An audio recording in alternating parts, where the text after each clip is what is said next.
Goodbye to Day Job, how to create your own startup. My name is Melissa Chavez. I am creating my own startup actually called Sexistential Magazine. And on this panel today are three gentlemen who are also starting their own and in different processes of beginning their own startups. I'm just going to keep repeating that. So, yes. We're going to start with Barry Johnson over here. You can go. What's my question? No, sorry. We're going to give a quick introduction of who you are and what you do. Yes. Oh, I can answer that one. I'm Barry Johnson. I blog on a site called Arts Dispatch. I have been working on starting up an arts journalism project that is so complicated it would take, I don't know, 8-9 minutes to explain. I'm hoping it gets launched in next month, with any luck. And before that, I worked at the Oregonian for 26 years. Before that, I worked at Willamette Week for 4 years. And before that, I started out in journalism at the Seattle Sun, which was, in the olden days, we had these things called underground papers. They morphed into alternative papers, but this was an underground paper, and that's where I started. And weirdly, a lot of the things I'm doing now have much more to do with those days in underground journalism than they do with anything I did subsequently. Michael Anderson. I'm Michael Anderson. I edit and publish Portland Afoot. It's a publication that uses this technology that weaves pieces of wood together and then distributes it around the city. But it also has a website, and it's about getting around on public transportation in Portland. The magazine, such as it is, I call it a 10-minute news magazine, comes out monthly, and the website, Twitter feed are daily. And before that, I spent 5 years in daily newspapers, most recently the Columbian, and have done some other things too. And I was going to mention that we've got the law of conservation of hair on digital journalism panels. And Robert Wagner. My name is Robert Wagner. I founded Cascadia.fm, which is the largest independent internet radio and podcast studio in the Pacific Northwest. I come from a technology background. Most recently, prior to starting Cascadia.fm, which was formerly PDX.fm, I was in web design, social media, pretty much anything to do with anything I could get away with doing in front of a computer for whoever was willing to pay for it. So, Barry, now comes the questions. So after working in digital or in print journalism for so long, what made you decide to go digital? And this is kind of for everyone. Why did you decide the medium that you're now working in?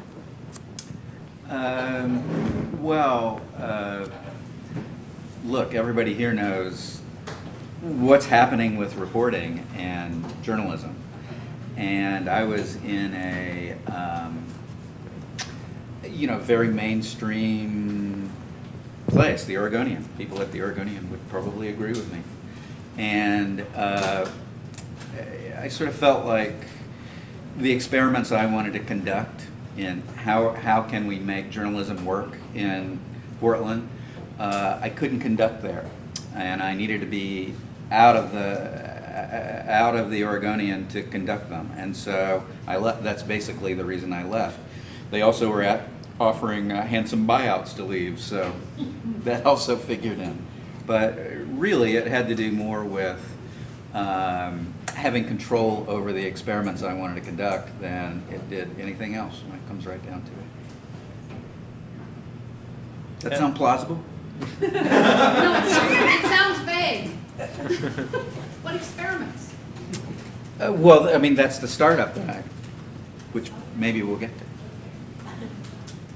I think I'm coming from a similar place as Barry. I'm convinced that the general audience is dead, and that the only way that media in general is going to be consumed is by building content around narrow audiences, niche business models, and I decided that I had been saving money for 5 years for I didn't really know what, and I was healthy and had something approaching the skills I needed, so I needed to help solve the problem. So I've been doing it. I haven't regretted it at all. I started as pretty much as an accident. I had been working with a friend of mine to do something similar to what we do, but he was doing podcasting in narrow markets, mostly for corporations and things like that, private businesses and such. And what we realized very quickly is that where there is a need for that here and there wasn't a larger need. And as we were sort of experimenting on the side while doing this, we realized that in entertainment and as far as certain hobbyists and different areas like that, people would very quickly move and latch on to certain types of topics or certain personalities or certain types of presentation. And from there, decided to try and make a business of it. Just go ahead and, hey, jump both feet in and see what happened. Well, you guys brought up the niche question that was coming up next, was why did you decide the particular topic that you are now building an entire startup around? And that goes out to all of you. Are we still going to the baldest first? Sure. Uh, Eldest. Wisest. Sorry.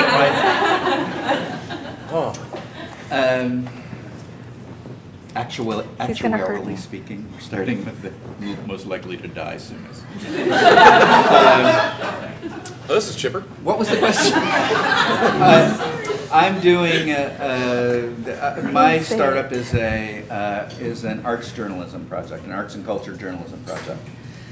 And the only reason I decided to do that one was I'd spent most of my life writing about arts and culture. And I knew a lot of people who could help me. I was more confident that they would answer my phone calls than people who, in other areas that I was also interested in. But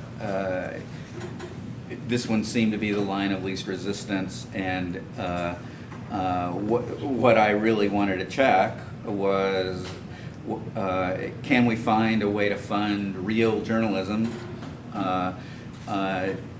doing something other than selling ads?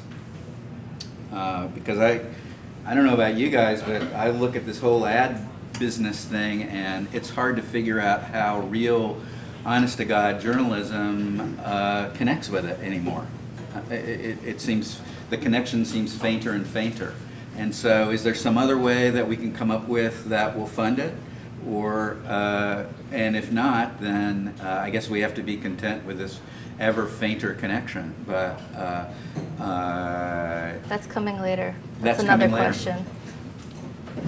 I think I have a different perspective than Barry does on this. I think there's no shortage of journalism, from what I can tell. That there are a lot of these startup websites, and the strange thing about them is that they're catering largely to the interests of rich people. That there are 17 blogs that will tell you all about your iPhone and nothing that will tell you about your Samsung. This was an earlier journalism event anecdote. But so we've got, I'll give you an example. Our cover story this month is about the Youth Pass. It's a program Portland Public Schools offers to 13,000 high school students. They get a free TriMet pass. Costs 74 cents per person to the state to offer the program per day.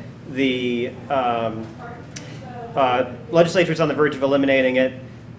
No, it hasn't been covered by any other media in the city. The reason that the program is on the verge of elimination is because it's part of the business energy tax credit, which is under fire because the Oregonian wrote an excellent series of articles talking about these major problems with it. And as a result, these other programs that are part of the same program, which are not criticized by the same thing, by the same series of articles, are endangered as a result. The Oregonian covers policy from the perspective of taxpayers. That's not a problem with it. It's part of their business model is things that matter a little bit to everybody. And being in a niche allows me to cover public transportation from the perspective of a consumer and to focus more heavily on something that matters a lot to those 13,000 people. And I think that's the biggest social problem of the next 10 years in the media, I think, is going to be figuring out business models that can sustain journalism, not on behalf of anybody, but on behalf specifically of people who make less than 50 grand a year. As it speaks to a niche audience, we actually cover quite a few separate niche audiences, so it's hard for me to speak to any given one. But as far as what we've found is that we can have people who are very passionate about particular things, be it a hobby or politics or things going on in journalism and media, and you end up, we've almost beside ourselves on accident brought together quite a few of these niche audiences so that we have people who speak, not necessarily, sometimes in an entertaining manner, sometimes in an authoritative manner, sometimes a little bit of both. Do you want to talk about certain podcasts that are on it? Not bad. Well, they're all right. No, I mean, Betsy Richter over here does a show called Redoing Media, where every week she discusses discusses things going on in social media or journalism, or where those things overlap, web versus traditional print media versus broadcast versus everything else that's out there. And my co-host is? Well, me, but. Yeah. That in itself has a pretty good sized audience, just because there's a lot of people who are looking for different voices in there. They may agree, they may disagree, but in the end, it's something that's there, that's a resource that wasn't there before. She's done an extensive amount of interviews with a lot of people in this room and brought to light a lot of their opinions about where they're going and what they're doing. And we've just tried to provide a central place where people can go and find those different types of content. So that, hey, if there's something you're interested over here, great. Maybe you'll subscribe to it or come back and listen to it live. And maybe while you're there, you'll find other things that maybe you're also interested in and latch onto them and give them a listen, give them a try, and, see what you think about it. Okay. I kind of wanted to go off a little bit more on what individually you guys were saying, too, about who your audience is. And when you came up with this idea, was it a passion for you, or were you trying to target specific people? What was kind of the thinking behind starting it? Who would your audience be? I started by making I started thinking about what niche I wanted to serve by making a long list of interest groups or cultures, subcultures, or potential audiences that shared something that could be written about. Like veterans was one I thought about, parents at a given school district, local government employees, I was looking for something that I was both passionate about personally, that I could get myself to do this shit every day. I'm glad you were the first one, because I thought I would. And also something that I felt like could hang together as an audience and could be gotten their arms around by a single reporter. And I came up with this one, with public transportation. Barry, you've talked extensively, to me at least, about your love of theater. Do you want to talk about what got you interested? Well, I'm an omnivore when it comes to culture. I like theater, I like dance, I like movies, I like almost anything.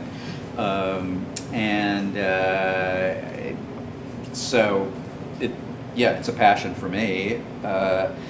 Fortunately, there are a lot of other people who feel that way about cultural stuff too. Everybody in this room goes to something or reads a book, right? Hopefully. See some heads nodding. You're in the media. Do you read anything besides blogs? So yeah, I mean, basically in my mind, the people who were interested in a lot of different art forms, who are as likely to go to First Thursday as they are to go to see a play or to listen to music on the radio or whatever, that's the audience. It turns out that there's some statistical demographic info that shows that in Portland, that's something like north of 10% of the people in Portland go to more than 3 or 4 arts events in a given month. And basically, that's what my startup will. That's who my startup will address, is people who are interested in a lot of different things and want to find out about it and want to be informed about it, and are interested in discussing it and interested in re-centralizing it in the discussions in their discussions. I think we only know what our audience is because they've come to us, and we've been very fortunate to be working with a wide and varied group of people that over time have accumulated their own audience. And so, whereas we would assume, and we found out later incorrectly, that, okay, so we're in the podcasting business, we're probably going to hit people who are very comfortable with technology, who are a little, our initial estimate was, okay, it's going to be people 40 and under, and people who have iPods or iPhones. And what we found is actually we've actually extended that quite a bit. But what we've also found is the audiences that we're bringing in are very much looking forward to the future of media. I think far more so than in most other regions of the country. And maybe that's a Portland thing or a Pacific Northwest thing, but it speaks more to, I think, the talents and the talents of the individuals we have working with us more than anything. I don't think that the technology is anything new. The platform's certainly nothing new. It's really just getting that many dynamic, diverse, and talented people under one roof that has expanded that audience. And something that you just brought up a bit was future and where you see technology going and how it's going to affect media. And you guys both mentioned that before, Michael and Barry, how you didn't see the places that you were working at were kind of evolving to fit the needs that you thought needed to be addressed. Do you want to speak a little bit about that? What technology you're using and how you see the media changing or evolving over the next few years? Oh, you want me to? All right. I think that over the next 10 years, I truly think that we'll see broadcast radio and its role diminish pretty substantially. I think it'll continue to exist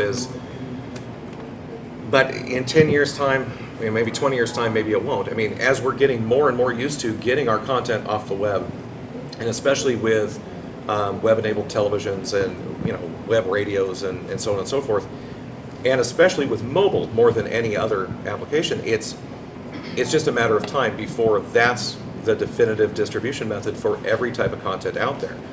I don't think there's any reason to think that it won't be, and I think it's also it's a mistake to not put all of your eggs in that basket. Do you guys want to address that? Yeah, with the evolution metaphor, I mean, the way evolution works is that it's not that a single creature develops new things. It's that if their kids have the right mutations, then they live, and if their kids don't, then they die. And so it just depends on having a lot of kids, right? And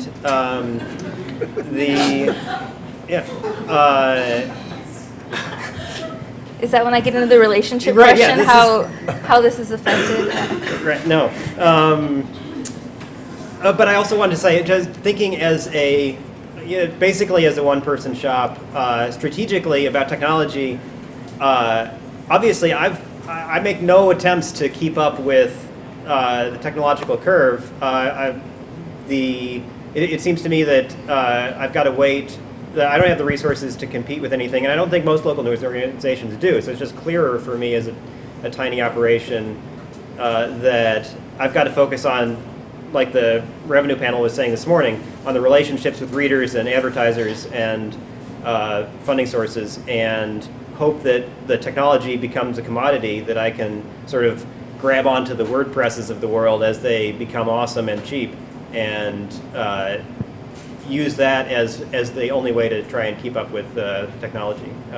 So I've abandoned any attempts to be a cutting-edge technologist, and hopefully in favor of being a cutting-edge sort of audience development. Yeah, I'm not a technology person, really. When I left the Oregonian, I thought that journalism faced this financial problem, right? But I also thought it needed to reform its practices. I thought we had gone down the wrong road. We had ossified, we'd gotten narrower, we'd gotten less connected to our readers. I thought we had gotten less and less transparent about our decision making. I thought we addressed a narrower and narrower spectrum of concerns. And reforming journalism was just as important to me as finding another financial model. I think they're linked in a way, but that's not technology in terms of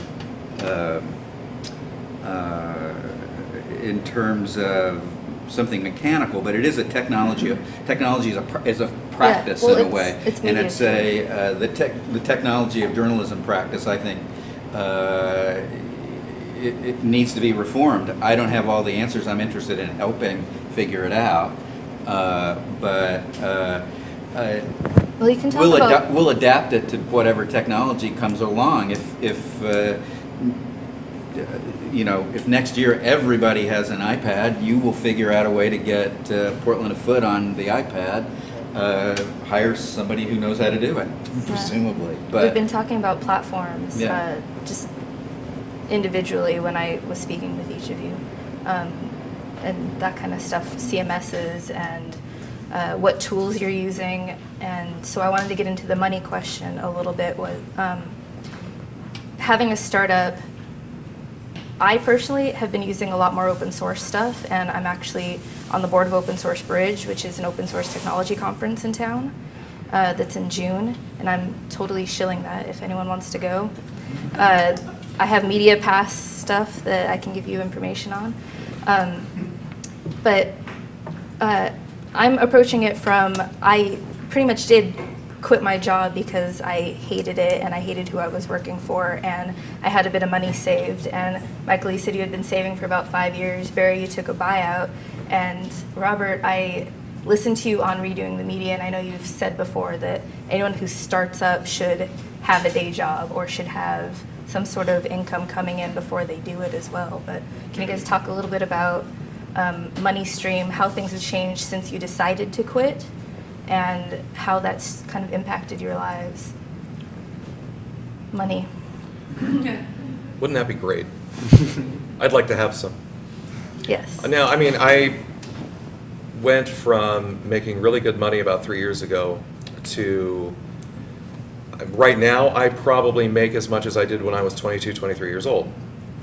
And I drive a 1997 car that is in desperate need of brakes and tires and new headlights and a rear tail light and probably a cleaning.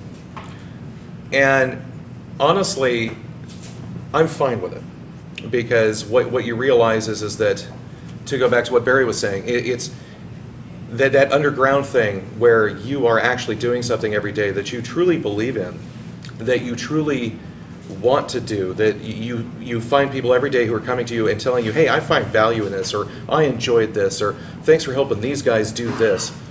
There's no other, you can't buy a car that's going to make you feel that way. There's no better feeling than that in the world. No amount of money you have in your bank account is going to give you that feeling. I know I've had a lot of it, and I've had none, and then now I have none again.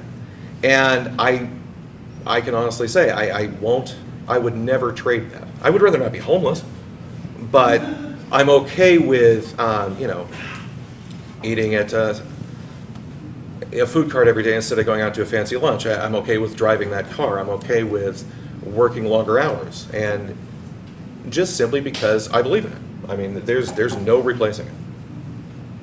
I don't think I can add to that, except suggest you ditch the car. No one would buy it. That is true. Do you need a car? It's for sale. Yeah. I mean, we're trying to get out of the state of, unlike the guys earlier, we're trying to get out of the state of having no money coming in and get into a state where there is some money coming in. I mean, that's what we're trying to do. One of the things we're trying to do. So, you know, it's a concern, but it's, we're sort of in the investment part of the whole thing right now, and the major investment so far for me is time more than it is outlay, because yeah, open source, my whole, you know, figuring out how much I'm going to put into programs for my site and stuff is, yeah, it is important, and keeping the cost low. Fortunately, Michael knows every free thing having to do with journalism in online, so I just consult with him and he tells me what to do. But And anything you don't know, I've told you too. Yeah, I think Melanie know more. But so yeah, the money matters. We're trying to get into a different state with the money, obviously, and I mean the whole idea of that I'm working on is the idea that journalists should get paid. Period. Should get paid as though they were professional people, as though they have skills that are worth something. And if I can't do that for people, then my little experiment is a failure.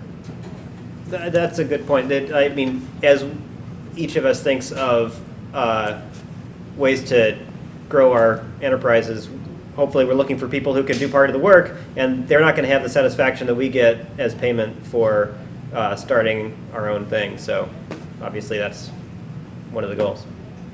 Well, I think also you have to come back to what is that goal? I mean, is it to, you don't start something like this to get rich, and if you do, well, you're fooling yourself. And that's that. So what is it you're getting out of it? You know, at what point are you truly successful? I mean, I like to think we are, but, you know, I'm just not measuring by money, conveniently, for now. This is sort of related to money and sort of related to time now, is how much of your time is spent on content and how much of it is trying to get money, advertisers, investors, some kind of partnership. What is your kind of schedule like?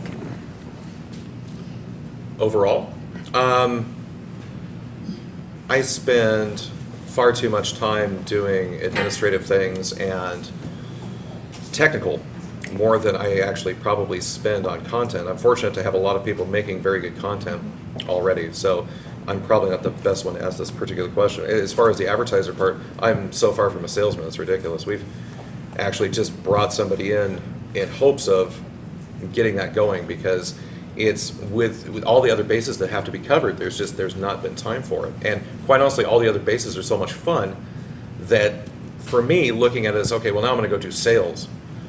Yeah, I'll put that off, you know, almost indefinitely. And you have to find the right person for that job, and I'm not it. Michael, I know you've kind of mentioned the same thing, that you could devote more time to it, but Yeah. Yeah, there's always a temptation to do something that I enjoy more. I really need to Drinking heavily. Right. For example, I haven't got a good routine. I would love to hear from anybody else who knows how to budget their time effectively in terms of allocating marketing, sales, editorial, technology. Yeah. So my goal is to spend about 40 hours a month on content, about 40 hours a month on freelancing, so I can pay my rent, about 40 hours a month on marketing, and the rest on sales. And do you do that? I don't put enough into sales, but we've talked about sales. Yeah. Michael and I did this thing for Columbia Journalism Review on startups, basically. We did a sort of back and forth on, for 6 weeks. How many weeks was it? It seemed interminable. 6 weeks or so. I did and read them all. It was really, we got into some of these questions on that. I haven't really started my startup yet. So I spend a lot of time, I'm spending a lot of time connected with the startup on the deal, trying to get the deal set up. My deal involves having a lot of different partnerships, and I've had hundreds and hundreds and hundreds of conversations with arts organizations and media companies and potential advertisers over the last year, and getting everything to line up so that it all can happen takes a huge amount of time. I don't mind selling. Selling is no problem for me. It goes back to my days with at the Seattle Sun when I was actually elected the publisher of the Seattle Sun. Didn't mean I owned it. Thank God, that would have cost me. And before that, my first job in journalism actually was a classified ad manager. So I actually kind of like selling. It's kind of fun to me. So I don't mind that aspect of it. To me, it's sort of like theater. You're going and performing and hoping that they are buying what you're performing, and so it's no big deal to me. But that's about all I've been doing, really, in some ways, since I started on this a year and a half ago or so. Don't be afraid to sell. I think in journalism we're sort of used to this divide between selling and producing content, right? And producing content, selling and reporting. We think that these things are mutually exclusive, and it sullies you to even consider the sales, selling something. But to get anything going, you have to make some deals, and anytime you're making a deal, you're selling. And that's okay. We have very compartmentalizable brains, and let's use them that way. Actually, I'm willing to bet most of you could be great salespeople, even on this beam. I think it's, for me at least, it's become less selling the product and more selling yourself with a startup versus when you're working for more corporate stuff, you're trying to get contacts and you're using that name. And with something new, you're kind of going off of your reputation more too. And I think Michael mentioned that about branding. It's not the page hits, it's how many people recognize who you are or or what your company is now. And it's less the big Oregonian that's out there, or OPB, or the big names that are in the area. And I think I'm going to open it up to the audience. And the only thing is, before they answer, I have to repeat every question. All right, in the front. This is supposed to be on lessons learned, so I'd like to know the top, really quick, 3 things that each of you could tell somebody who does web publishing, starting a startup right now. So the question was 3 things. 3 tips. 3 tips for starting a web publishing. No. 3 times 3? 3 Yes. Who wants to start? I've got one. You need to meet with everybody you can as soon as possible. The sooner you meet with them, the faster your interest starts to grow with that person. It's like putting in a bank deposit. You will get compound interest from your early meetings with people, and that's hugely important. I'll keep thinking. And always follow up. Yes, also true. After the initial meeting, always send out an email or call them again or something. Say hi to them if you see them at another event. I don't know, for me it's been, probably number one has been to encourage other people to critique your idea. And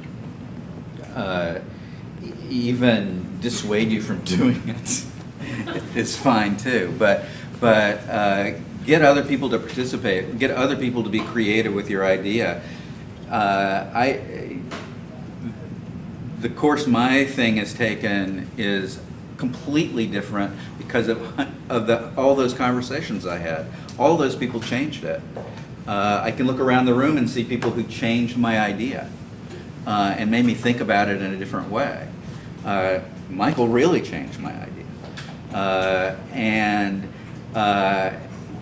The sooner you can tap into other people's creative thoughts about your project. Even some people are sort of dismissive, and they'll just sort of give me a dismissive comment, and even that, some of those have changed the project. From people who don't care about it at all, but they have, they just go, well, that won't work because of A, and then I go, whoa, and as soon as you can get into other people's brains, you're in you're in so much better shape than you are when you're in your own. That sounds silly, but Very socially overbearing. Yeah.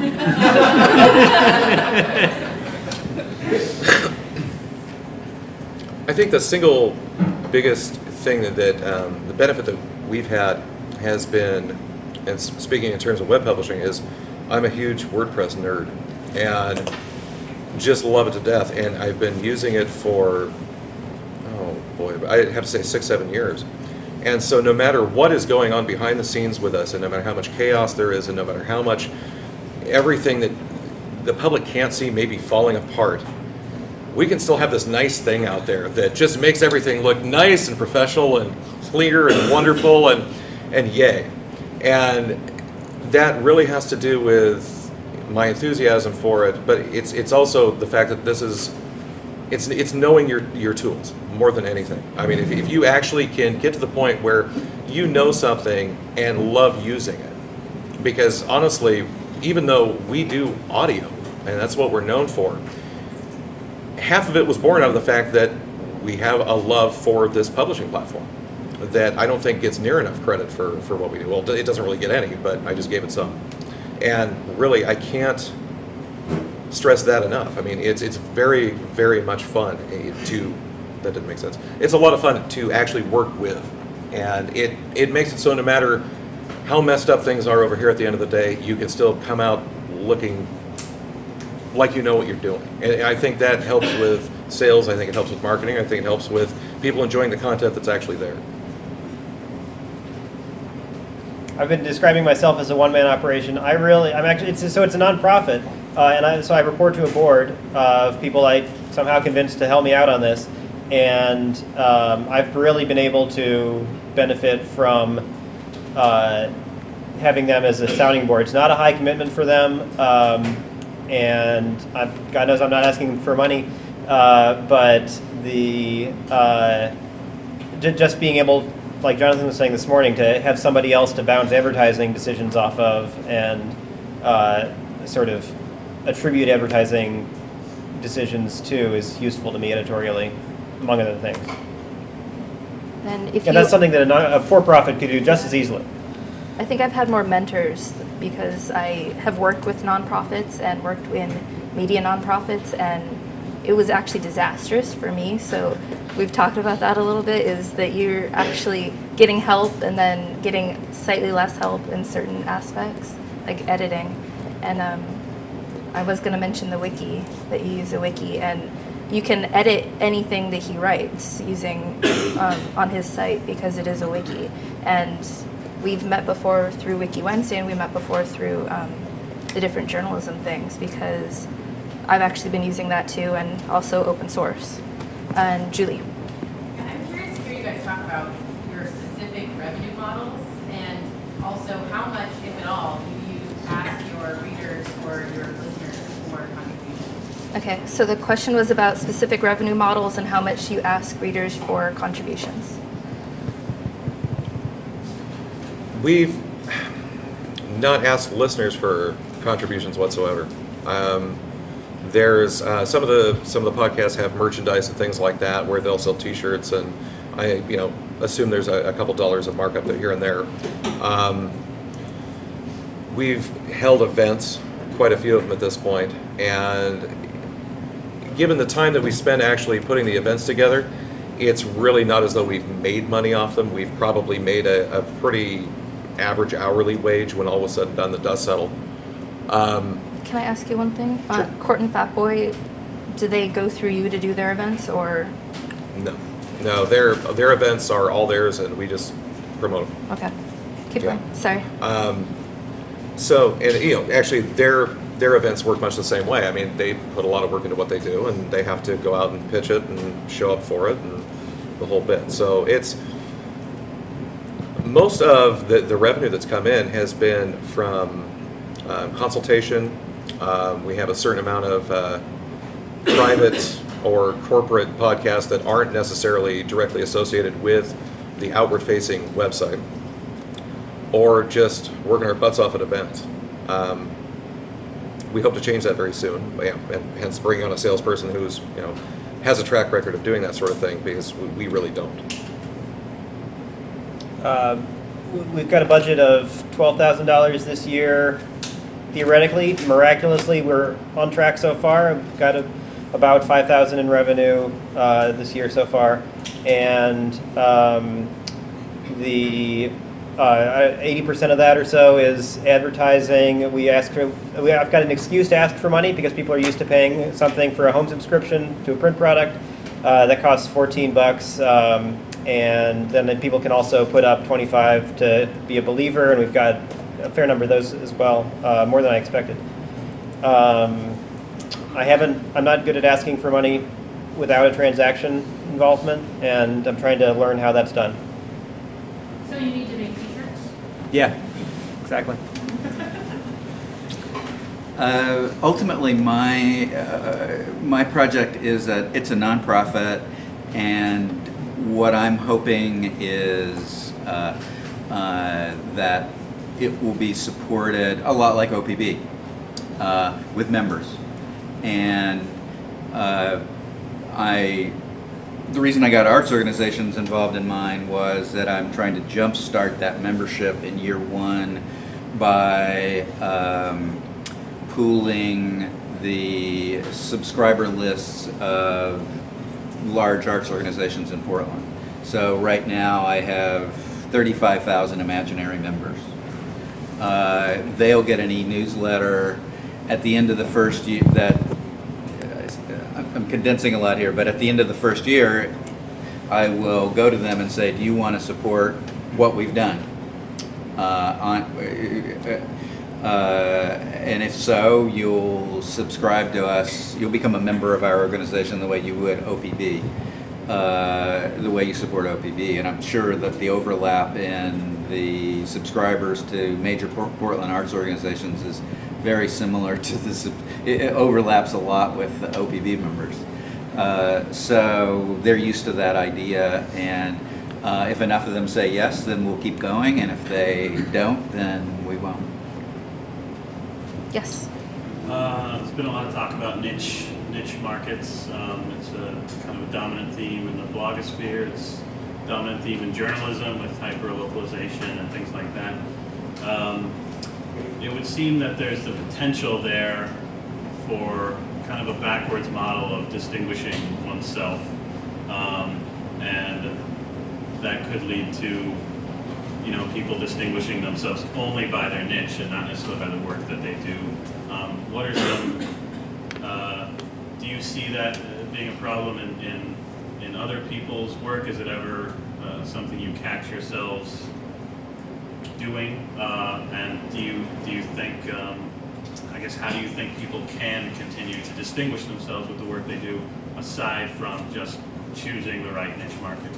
Okay, so the question was, how do you distinguish yourself from the niche that you have created, but also how to distinguish yourself aside from the niche that you've created? How can you continue to distinguish yourself through your work, rather than just relying on the assumption that you're the only person that's going to cover that niche, so readers will come to you?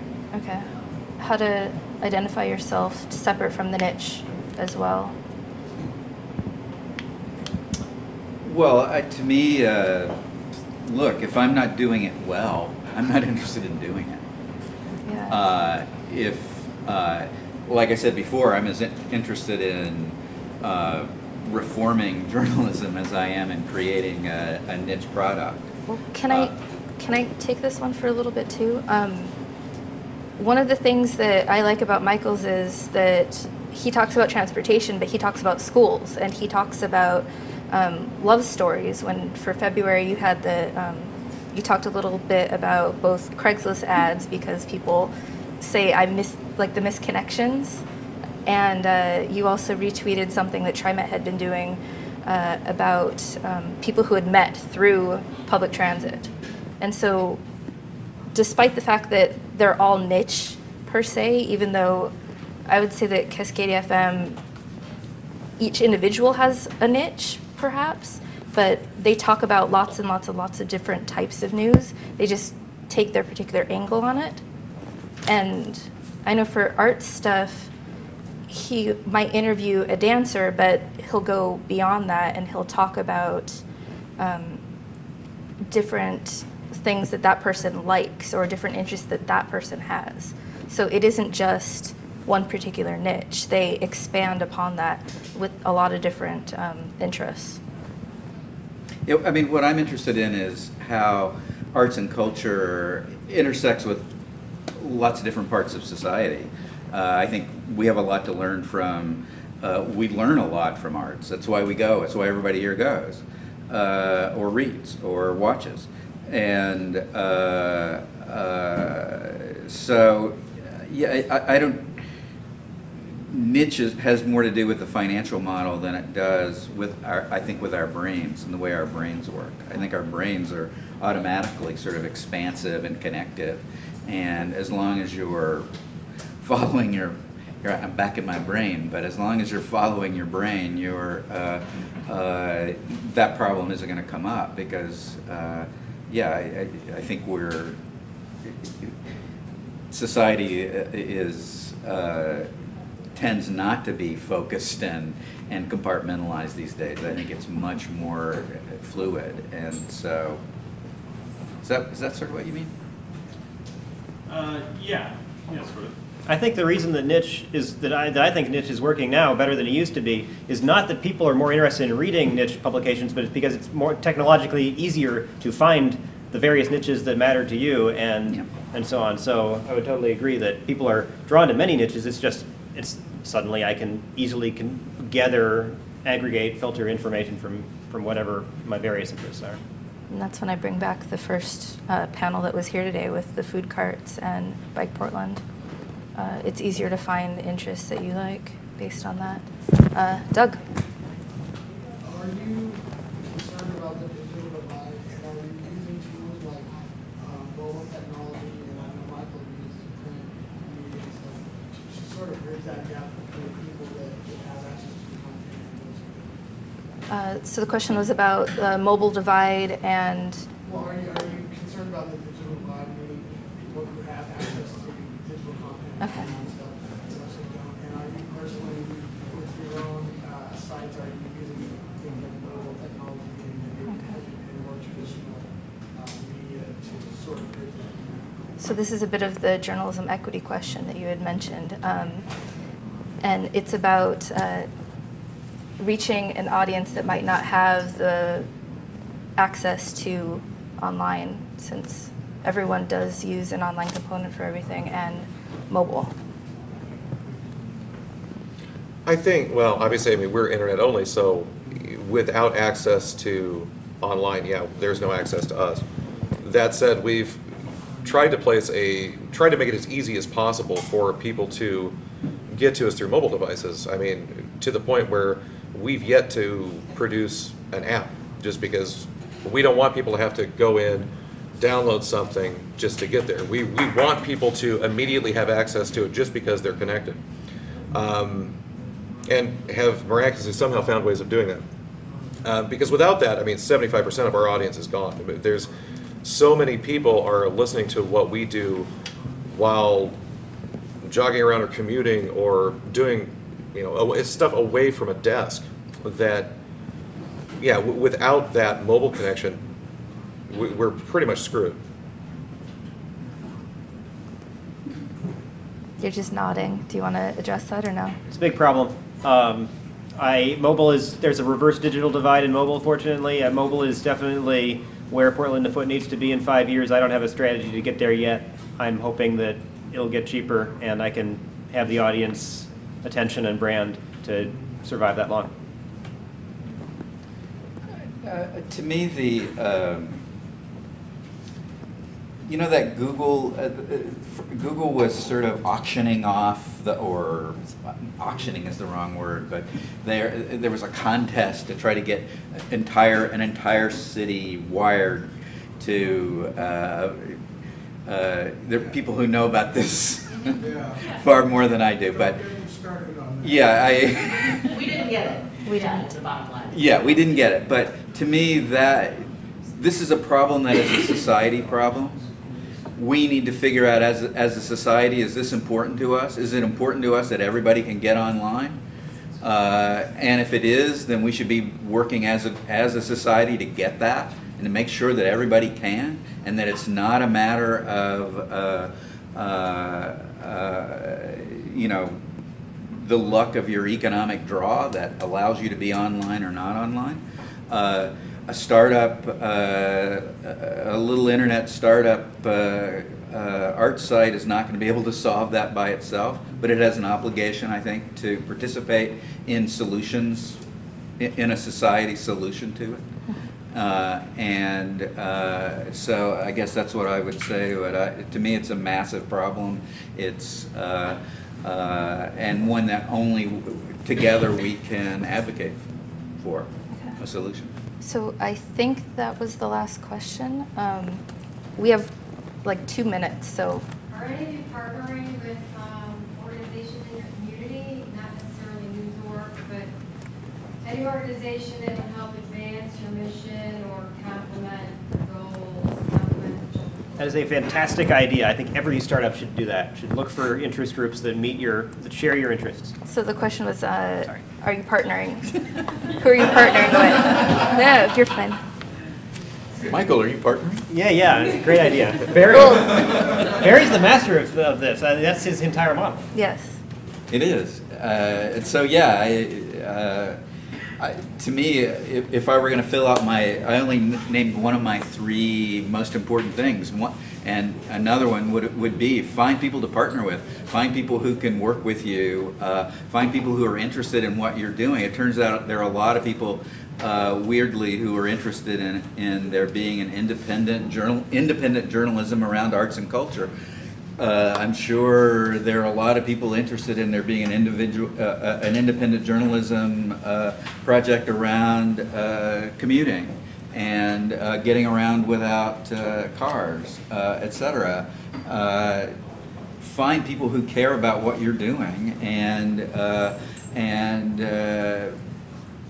get their thinking about it. How can we solve this together? And if you can convince them to solve it with you, then you have a shot. And if you can't, then you don't have anything. Thank you, everyone. Thank you, panelists.